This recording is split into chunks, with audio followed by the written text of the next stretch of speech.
Hello' বন্ধু বান্ধৱীসকল, আশা কৰোঁ আপোনালোকৰ সকলোৰে ভাল, মোৰো ভাল। চ' আজি আপোনালোকৰ মাজলৈ এটি খাহী মাংসৰ ৰেচিপি লৈ আহিছোঁ।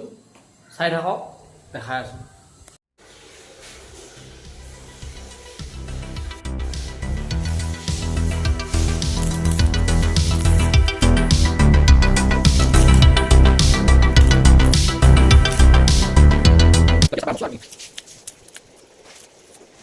বিলাহী, আদা নহৰু, পিঁয়াজ, জলকীয়া, আলু, ইফালে হৈছে আমাৰ খাহী মাংস, ইফালে ভাত বনাই আছে, ইফালে দালি অলপ বইল দিছোঁ, ইফালে ধনিয়া ছিঙি আছে আৰু হৈ গ'ল পুৰা ভাত একদম সাজু।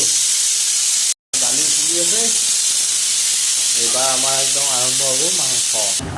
এতিয়া দিয়া হ'ল আমাৰ একদম বিলাহী, পিঁয়াজ, জলকীয়া, হালধি, নিমখ চব দিয়া হৈ গৈছে। এতিয়া মাংস দিবা বাকী আছে দি দিলোঁ আৰু ৰখি থাকক 5 মিনিট 10 মিনিট। এয়া আমাৰ মাংস হৈ আছে, বেছি সময় নাই আৰু গাইজ, খাব পৰা হ'ব। নিজে গোন্ধাব লাগিছিল। আলু দিলোঁ আৰু খাহী মাংসৰ লগত ভাত, ইফালে পিঁয়াজ আছে, তিয়ঁহ আছে, ইফালে দালি, ইফালে মোৰ লগত আছে পানী গিলাচটো। একদম ধুনীয়া ভাত খাই আছে এইফালে গাইজ, চাওক। गुजरात में खाते हैं मटन साला वो आलू के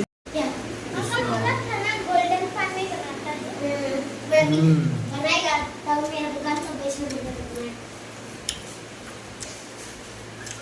और टेस्टी है, टेस्टी है। अपना खा ले जा, खाना खाने के बाद चलो पानी क्या है? बता नहीं यार तामूल?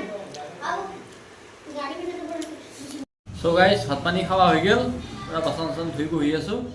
আজিলৈ ভিডিঅ'টো ইমানেই, বাই বাই।